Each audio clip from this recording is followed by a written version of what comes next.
ഒരു വീഴ്ചയില്ല. ആദ്യം വിലയിരുത്തേണ്ടതേ അത് കോൺഗ്രസ് ആയാലും BJP ആയാലും ഈ കേരളത്തിൽ PPP കിറ്റ് ഇല്ലാതെ ഏതെങ്കിലും ഡോക്ടറിന് അസുഖം വന്നിട്ടുണ്ടോ? ഓക്സിജൻ ഇല്ലാതെ ആരെങ്കിലും കോവിഡ് കാലത്ത് മരിച്ചിട്ടുണ്ടോ?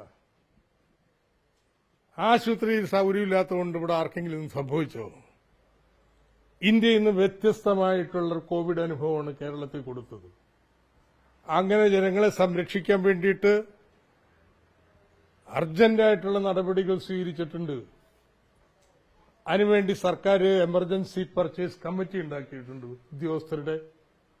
ആ കമ്മിറ്റിയെ തീരുമാനിക്കുക ഓക്സിജൻ കിട്ടാത്ത സന്ദർഭം ഇന്ത്യയിൽ ഉണ്ടാവാൻ സാധ്യതയുണ്ടോ, ഓക്സിജൻ മേടിച്ച് സൂക്ഷിക്കണോ, PPP കിറ്റ് എത്ര സ്റ്റോക്ക് ഉണ്ട്, കൂടുതൽ രോഗി വരുമ്പോൾ കൂടുതൽ വേണ്ടിവരില്ലേ, ആ നാളെ കിട്ടാത്ത സാഹചര്യം ഉണ്ടാവുമോ എന്നൊക്കെ അവരുടെ ഉത്തമ വിശ്വാസത്തിലുള്ള വിലയിരുത്തലാണ്. ആ വിലയിരുത്തലിന്റെ അടിസ്ഥാനത്തിൽ വില കൂടിയാലും മേടിക്കും. അപ്പോ CAG റിപ്പോർട്ട് ഈ പറയണത് ഇതിനൊക്കെ കുറഞ്ഞ വിലക്കപ്പം കിട്ടുമായിരുന്നു മാർക്കറ്റിൽ നിന്ന്. ഏത് കിട്ടുമായിരുന്നു? PPP കിറ്റ് എന്ന് പറഞ്ഞിട്ടുണ്ടെങ്കിൽ 100 മുതൽ 1000, 2000, 10,000 രൂപയുടെ ഉണ്ടോ?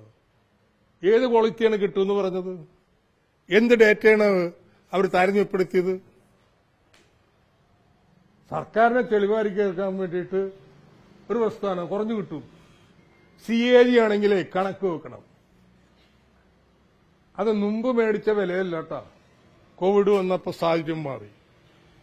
അതുകൊണ്ട് കോവിഡ് കാലത്ത് ഇന്ന വിലക്ക് ഇതേ ക്വാളിറ്റി സാധനം കിട്ടുമായിരുന്നു, അതിനേക്കാൾ കൂടുതൽ വിലക്ക് മേടിച്ചു എന്നുള്ളതാണ്. അപ്പോ ജനങ്ങളുടെ സുരക്ഷ തന്നെ ഏറ്റവും പ്രധാനം. ആ സുരക്ഷ കാലത്ത് എമർജൻസി പർച്ചേസ് നടത്താൻ വേണ്ടി എമർജൻസി കമ്മിറ്റിയുണ്ട്. ആ കമ്മിറ്റി പരിശോധിച്ച് തീരുമാനമെടുത്തിട്ടുണ്ട്. ആ തീരുമാനങ്ങൾ ശരിയായിരുന്നു എന്നുള്ളത് കേരളത്തിലെ കോവിഡ് അനുഭവം തെളിയിച്ചിട്ടുണ്ട്. ഈ CAG രാഷ്ട്രീയങ്ങളൊക്കെയാണ്. CAG രാഷ്ട്രീയം തന്നെ ഏത് രാഷ്ട്രീയമാണ്, ഏത് സ്ഥാപനമാണ് BJPക്കാര് ഈ രീതിയിൽ നശിപ്പിക്കാതിട്ടുള്ളത്? സകല ഭരണഘടനാ സ്ഥാപനങ്ങളെയും അവർ തകർത്തുകൊണ്ടിരിക്കുക. അതിന് കൈമണിയടിക്കലാണ് ഇവിടുത്തെ പ്രതിപക്ഷത്തിന്റെ പരിപാടി എന്ന് പറയുന്നത്. അതുകൊണ്ട് CAG കേരളത്തിനെതിരായിട്ടുള്ള കുരിശുദ്ധത്തിന്റെ ഭാഗമാണ്. നേരത്തെ കിഫ്ബിക്കെതിരായിട്ട് അവർ വന്നു, അതേ നാണയത്തിൽ തിരിച്ചു കൊടുത്തു. ഇതിനും മറുപടി സർക്കാർ കൊടുത്തു. പിന്നെ കോവിഡ് വന്ന് അതേ അടുത്ത മാസം 1000 രൂപയ്ക്ക് വാങ്ങിയെന്നാണ് CAG റിപ്പോർട്ട് കണ്ടത്. അതാ പറയുന്നേ, നമ്മുടെ ബെസ്റ്റ് ജഡ്ജ്മെന്റ് ആണെന്ന്. ഈ എമർജൻസി വരുമ്പോൾ അങ്ങനെയല്ലേ?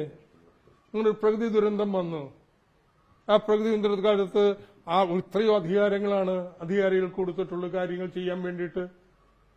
സാധാരണഗതിയിലുള്ള സാഹചര്യത്തിൽ അതുണ്ടാവൂ.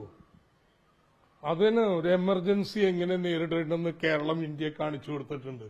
അപ്പൊ അവിടെ വന്നിട്ട് തോണ്ടി വിളിച്ചിട്ടൊന്നും നോക്കണ്ട. ഈ അന്നത്തെ കോട്ടിങ്ങിലെ അനിത ടെക്സ്കോട്ട് എന്ന് പറഞ്ഞ കമ്പനി 550 രൂപയ്ക്ക് ഇത് നൽകാമെന്ന് പറയുകയും അവർക്ക് 25,000 എണ്ണം സപ്ലൈ ചെയ്യാമെന്ന് പറയുകയും ചെയ്തു. പക്ഷെ 10,000 മാത്രം അവരുടെ വാങ്ങിയത്. അങ്ങനെ കണക്ക് വെച്ചിട്ടാണ് ഇപ്പൊ CAG റിപ്പോർട്ട് സമർപ്പിച്ചിരിക്കുന്നത്. അതേന്ന് ആരുന്നോ നിങ്ങൾക്ക് നോക്കേണ്ടി വരും എന്താന്നുള്ളത്. ഇവർക്ക് തന്നെ ഓർഡർ കൊടുത്തിട്ട് അതിന്റെ പാതി പോലും ഇവർക്ക് സപ്ലൈ ചെയ്യാൻ പറ്റിയിട്ടില്ല. ആ കമ്പനിക്ക് തരാൻ പറ്റാഞ്ഞിട്ടാണ്, എന്തുകൊണ്ടാണ്, അതിന്റെ ക്വാളിറ്റി എന്താണ്, ഇതൊക്കെ നോക്കണ്ടേ? ക്വാളിറ്റി നോക്കിയതുകൊണ്ടാണ് ഈ വില കൂടുതൽ ആയിരിക്കണം. എനിക്ക് നമ്മുടെ എമർജൻസി കമ്മിറ്റിയിൽ വിശ്വാസമാണെന്ന്. എഫിഷ്യന്റ് ആയിട്ട് ഡീൽ ചെയ്ത ഉദ്യോഗസ്ഥന്മാരാണ്. നിങ്ങൾ എന്തായി പറയണേ? ഈ ലോകത്ത് ഏറ്റവും നന്നായിട്ട് കോവിഡ് കൈകാര്യം ചെയ്ത മന്ത്രിമാര്, ഉദ്യോഗസ്ഥന്മാര് ലോകം അംഗീകരിച്ചിട്ടുള്ളതാ. എനിക്ക് അവരുടെ വിശ്വാസം, അല്ല BJPയുടെ CAGയിലല്ല. അന്നൊക്കെ നല്ലപോലെ നേരിട്ട് വന്ന് പറഞ്ഞു കോവിഡ്. ഇപ്പോൾ ഈ ആശുപത്രികളിൽ മരുന്ന് ക്ഷാമം രൂക്ഷമാണ്, കമ്പനികൾക്ക് പൈസ കൊടുക്കുന്നില്ല, വലിയ ധന പ്രതിസന്ധി ഇപ്പൊ നേരിട്ടുകൊണ്ടിരിക്കുക. സംസ്ഥാനത്ത് അങ്ങനെ ധനപ്രതിസന്ധിക്ക് കാരണം എന്താണ്? കാരണം എന്താണെന്ന് വെച്ചാല് ഇന്ന് കേരളത്തിൽ കാണുന്ന റോഡുകൾ, പാലങ്ങൾ, കെട്ടിടങ്ങളൊക്കെ ഇല്ലേ, എത്ര എണ്ണോ പണിയണേ? അവ പൂർത്തീകരിച്ചു കഴിഞ്ഞാൽ കേരളത്തിന്റെ മുഖം എങ്ങനെ മാറും?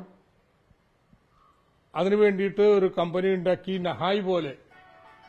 കേന്ദ്രത്തിന് റോഡ് പണിയാൻ നഹായ് എന്ന് പറഞ്ഞൊരു കമ്പനിയാണ് പണിയണേ. അവർ വായ്പ എടുത്ത് പണിയുന്നു. കേരളത്തിലും ഇതുപോലെ കിഫ്ബി എന്നൊരു കമ്പനി വായ്പ എടുത്ത് പണിയുന്നു. അവരാ പണിയണേ, സംസ്ഥാന സർക്കാരല്ല. അപ്പോൾ എന്താ കേന്ദ്രം ചെയ്തത്? കിഫ്ബി എടുത്ത വായ്പ മുഴുവൻ സർക്കാർ എടുത്ത വായ്പയായിട്ട് കണക്കാക്കുന്നു. ഇൻഡാസറൊക്കെയാണ്. ഞങ്ങൾ കേന്ദ്രമാണ്, ഞങ്ങൾക്ക് ഇഷ്ടം പോലെ ചെയ്യാം, നിങ്ങൾക്ക് സംസ്ഥാനമാണ്, നിങ്ങൾക്ക് ചെയ്യാൻ പാടില്ലെന്നാണ്. ആയിക്കോട്ടെ, കേന്ദ്രം ഇനിമേൽ ചെയ്യാൻ പാടില്ല, അങ്ങനെയാണോ പറഞ്ഞത്? ഈ നിയമം 2021 ഉണ്ടാക്കിയതല്ലേ ഈ ചട്ടം? 2016 മുതലെടുത്ത വായ്പ ഇന്ന് വെട്ടിക്കുറക്കുന്നത് എങ്ങനെയാ? ഈ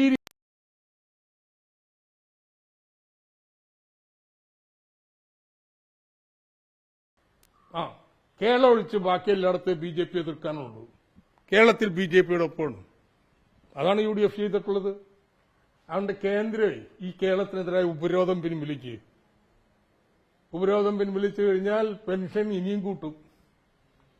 1600 ഈ മരുന്നെല്ലാം കൃത്യമായിട്ട് ഇന്ന് UDF കാലത്ത് ഉണ്ടായില്ലല്ലോ.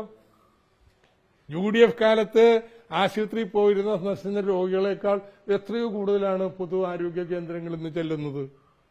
കാലത്തും ഉണ്ട് OP, വൈകുന്നേരവും ഉണ്ട് OP. ഇത്രയും കെട്ടിട സൗകര്യങ്ങളൊക്കെ വർദ്ധിപ്പിച്ചു കഴിഞ്ഞിട്ടും രോഗികളുടെ തിരക്ക് കുറയുന്നില്ല.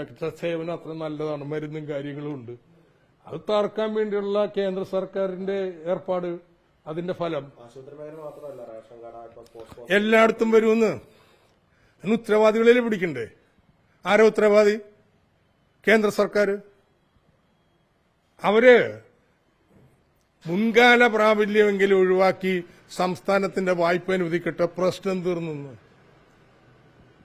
അതുകൊണ്ട് UDFിനോടുള്ള ചോദ്യം ഇതാണ്: സംസ്ഥാനത്തിന്റെ അവകാശത്തിന് വേണ്ടി നിൽക്കാൻ തയ്യാറുണ്ടോ, അല്ലെങ്കിൽ BJPയോടൊപ്പം നിൽക്കാനാണ് തീരുമാനിച്ചിട്ടുള്ളത്? അവർ BJPയുടെ ഒപ്പം. ജനങ്ങളോട് പറയും, സ്വപ്പം താമസിച്ചിട്ടുണ്ടെങ്കിൽ ജനങ്ങളെ പറഞ്ഞ് ബോധ്യപ്പെടുത്തും. 2026 ഭരണം ഉറപ്പിച്ചുകൊണ്ട് കോൺഗ്രസ് ഇപ്പോൾ മുഖ്യമന്ത്രിയാകുന്ന ചർച്ചയിലൊക്കെ നടന്നിട്ടുണ്ട്. കോൺഗ്രസിൽ VD സതീശൻ സർവേ നടത്തി, അത് ചർച്ചകളാകുന്നു, വിവാദമാകുന്നു. 63 മണ്ഡലങ്ങളിൽ കോൺഗ്രസ് വിജയിക്കുന്ന തരത്തിലൊക്കെ സർവേ നടത്തിയെന്നൊക്കെ പറഞ്ഞു VD സതീശൻ. അതിനുള്ള പ്രതികരണം എങ്ങനെയാണ്? കനകുലുവിനെ ഏൽപ്പിച്ചു കൊടുത്തിരിക്കുകയല്ലേ. അപ്പൊ സുധാകരനും സതീശനും എന്താണോ പണി? ഇങ്ങനത്തെ ഒരു രാഷ്ട്രീയ പാർട്ടി എവിടെ മത്സരിക്കണം, എങ്ങനെ മത്സരിക്കണം, എന്ത് രാഷ്ട്രീയം പറയണം, ഏത് ആക്ഷേപം ഉന്നയിക്കണം എന്നുള്ളതിന് കോൺട്രാക്ട് കൊടുത്തിട്ട് നടക്കുന്ന നേതാക്കന്മാര്. അതാണ് കോൺഗ്രസ്. CPMന്റെ സർവേ ഉണ്ടാവും. ഞങ്ങൾ സർവേ വിലയിരുത്തൽ നടത്തും, ഞങ്ങൾ നടത്തുമെന്ന് വേറെ ആരും വഴിയായിട്ടില്ല, ഞങ്ങൾ നടത്തും. EP ജയരാജൻ പറഞ്ഞത് പിണറായി വിജയൻ സർക്കാർ 3ാം വട്ടം അധികാരത്തിലെത്തും, പിണറായി വിജയൻ തന്നെ നയിക്കും എന്നാണ് പറഞ്ഞിരിക്കുന്നത്. അങ്ങനെ തന്നെയായിരിക്കുമോ കാര്യങ്ങൾ? 3ാം വട്ടം ഒരു സംശയം വേണ്ട കാര്യത്തിൽ. 2019 ഇതുപോലെ തോറ്റതല്ലേ, എന്നിട്ട് ആര് ജയിച്ചു? പിന്നെ ഇന്നിപ്പോ ശരി, ലോക്സഭയിലെ തിരിച്ചടി വന്നു, അതിനും കാരണമുണ്ട്. അവിടുത്തെ വോട്ടിംഗ് പാറ്റേൺ ആ രീതിയിലാണ്. ദേശീയ രംഗത്ത് CPMന്റെ ശേഷി കുറഞ്ഞിട്ടുണ്ട്. അതുകൊണ്ട് ന്യൂനപക്ഷങ്ങൾക്കൊക്കെ കോൺഗ്രസ് ജയിച്ചു വരുന്നതാണ് നല്ലതെന്നൊരു തോന്നല്. മറിച്ചുള്ള രാഷ്ട്രീയം ബോധ്യപ്പെടുത്താൻ ഞാൻ കഴിഞ്ഞിട്ടില്ല. എന്നാല് പാവങ്ങളോട് ചോദിക്കാൻ പോണത്, അങ്ങനെയിരിക്കണ 1600 രൂപ പെൻഷനില്ലേ 100 രൂപയല്ലേ UDF ചരിത്രത്തിൽ പാവങ്ങൾക്ക് കൊടുത്ത്, ബാക്കി 1500 ഇടതുപക്ഷ സർക്കാരുകൾ കൊടുത്തല്ലേ. ഇത് ആ സർക്കാരിൽ നീ തിരിച്ചു വരണോ? ഇങ്ങനെയുള്ള ചോദ്യങ്ങൾ നമ്മളും ചോദിക്കും. അതുകൊണ്ട് കനകോലുവിന്റെ കണക്കൊക്കെ അവിടെ ഇരിക്കത്തുള്ളൂ കേട്ടോ. എന്ത് സംശയം എനിക്ക്? 3ാം തവണയും LDF സർക്കാർ തന്നെ. അതൊക്കെ പാർട്ടി തീരുമാനിക്കുന്നു. LDF ജയിക്കും, ആരും സംശയമില്ല. ഈ കാന്തപുരത്തിന്റെ ഒരു സ്ത്രീവിരുദ്ധ പ്രസ്താവന ഉണ്ടായിരുന്നു, അതിൽ CPM എതിർത്തപ്പോൾ CPMന് എത്ര ഏരിയ സെക്രട്ടറിമാരുണ്ട്? ഞങ്ങള് അതിന്റെ ഒരു പോരായ്മ CPMന് ഉണ്ടെന്ന് കരുതുന്നവരാണ്. ബോധപൂർവം തിരുത്താൻ ശ്രമിച്ചുകൊണ്ടിരിക്കുകയാണ്. അതൊരു വ്യത്യാസം. അങ്ങനെ ഒരു പ്രശ്നമില്ല എന്ന് പറയുന്നതും പ്രശ്നമുണ്ടെന്ന് പറയുന്നതും ഒരേപോലെയല്ല. പ്രശ്നമുണ്ട്. അല്ല, കാന്തപുരത്തിന്റെ പ്രസ്ഥാനം അദ്ദേഹത്തിന്റെ വിശ്വാസമാണ്, നമ്മുടെ വിശ്വാസം അതല്ല. സ്ത്രീ പുരുഷ സമത്വത്തിലാണ്. ഏതായാലും കാന്തപുരത്തോട് നമുക്കൊരു ബഹുമാനമുണ്ട്. മുസ്ലിം മതരാഷ്ട്രം സ്ഥാപിക്കണമെന്ന് പറയാത്തവരാണ്. ജമാഅത്ത് ഇസ്ലാമി പോലെയല്ല. അതല്ലേ ഞങ്ങളുടെ രാഷ്ട്രീയം ഞങ്ങൾ പറഞ്ഞുകൊണ്ട് പോണേ, സ്ത്രീക്ക് തുല്യം വേണം. ഞാനിപ്പോ പറഞ്ഞെന്താ, ഞങ്ങളുടെ പാർട്ടിയിലും ആ രീതിയിലുള്ള പ്രശ്നങ്ങൾ അത് പരിഹരിക്കും അത് പരിഹരിക്കും എന്ന് പറഞ്ഞാൽ നമുക്ക് പ്രശ്നമില്ല. ശേഷം ഇല്ല, പറച്ചിൽ മാത്രമല്ല, ചെയ്യുന്നതിലും കാന്തപുരം ഉന്നയിച്ച വിമർശനം ശരിയാണ്. CPM-ൽ സ്ത്രീ പ്രാതിനിധ്യം അങ്ങനെ പറഞ്ഞിട്ട് ഇനി ഹെഡ്ലൈൻ കൊടുക്കും. അതുപോലെ പറഞ്ഞത് ഞാൻ പറഞ്ഞത് ഈ പ്രശ്നം, ജെൻഡർ പ്രശ്നം ഒരു മതത്തിൽ മാത്രമല്ല സർവ്വതലങ്ങളിലും ഉണ്ട്. സ്ത്രീക്ക് 2ാം സ്ഥാനം കൽപ്പിച്ചു കൊടുക്കുന്നത്. അപ്പൊ ഞങ്ങളിലും അങ്ങനെയുള്ള സ്വാധീനങ്ങളുണ്ട്.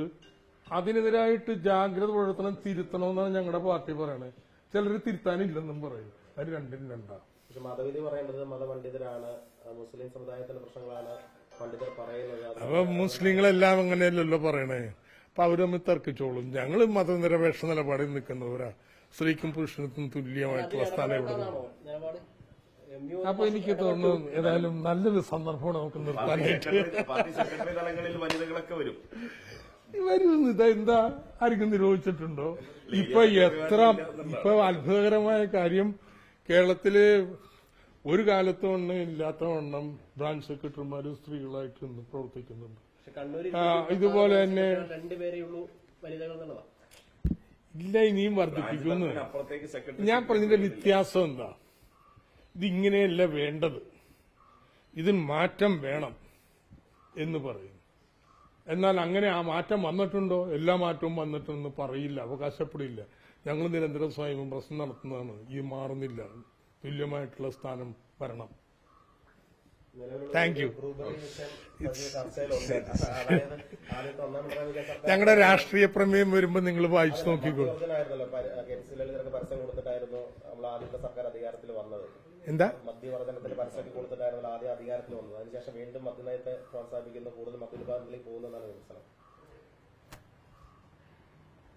മദ്യപഭോഗത്തിന്റെ കണക്കൊക്കെ ഉണ്ടല്ലോ ഒന്ന്. കേരളത്തിൽ മദ്യപഭോഗം ഇടതുപക്ഷ സർക്കാരിന്റെ കാലത്ത് കുറഞ്ഞതായിട്ടല്ലേ മുഴുവൻ കണക്ക്? പിന്നെ എങ്ങനെ മദ്യം കൂടുതൽ കൊടുത്തിട്ടാണെന്ന് പറയുന്നത്? ബാറുകൾ തുടങ്ങും, ബ്രൂവറി ഇതിലെന്ത് ഒന്ന് സംസ്ഥാനം ബ്രൂവറി സംസ്ഥാനത്ത് തുറന്നില്ലെങ്കിലും പുറത്തുനിന്ന് മേടിക്കല്ലേ?